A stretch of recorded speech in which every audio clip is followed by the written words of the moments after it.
G'day folks, how you going? Now this, if it comes out, is a bit of a coup for me. I've been thinking about getting some footage of ibis. I was just planning on getting the white ones because they're pretty common around where I live. Also known as the sacred ibis. They are the sister species to the African one that used to feature so highly in Egyptian mythology and religion, and in their hieroglyphs and all that gear. They were symbolic of the god Thoth, I think. Anyway, they got a pretty bad reputation, these white ibis in Australia. It's because they're called bin chooks and bin chickens and tip chickens and that sort of thing, because they scavenge a lot, and when they get into colonies they're a big smelly colony up in the trees. But I've also been lucky enough to come across these blokes.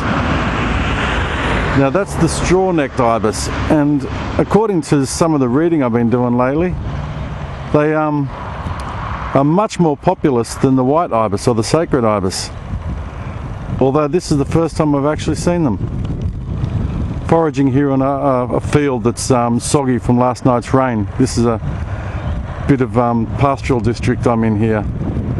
The straw-necked ibis there gather in breeding colonies of up to 200,000. And that's a hell of a lot.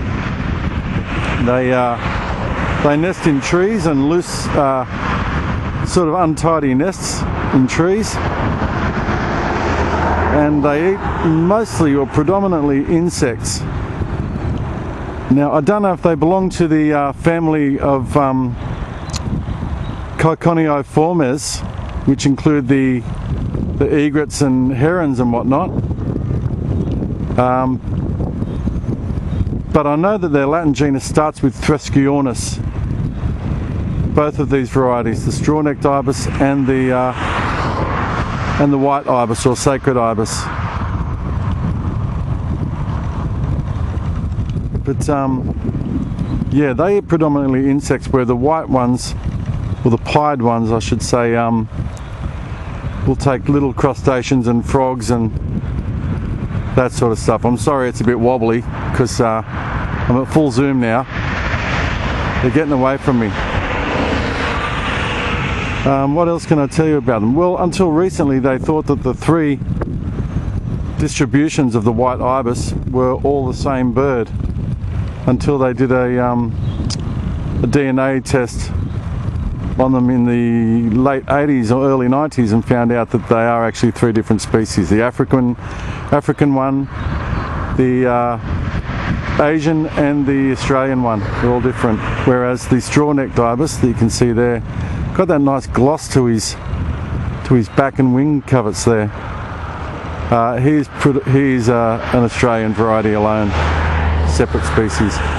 So-called straw-necks because they have sort of like hackles on their throat, which I can't quite pick up in this footage here.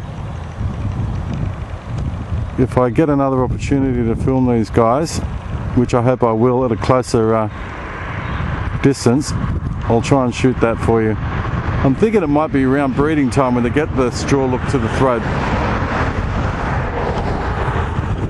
But anyway, there's the two varieties, or 2 out of 3. The other ibis we have in Australia, if you know, is the glossy ibis, which is a really nice kind of dark terracotta, I guess you'd say, colour. And it's a smaller bird too. But it's good to see these two foraging together. I'm wrapped. So yeah, the sacred ibis and the straw-necked ibis. Aussie birds rock. See ya.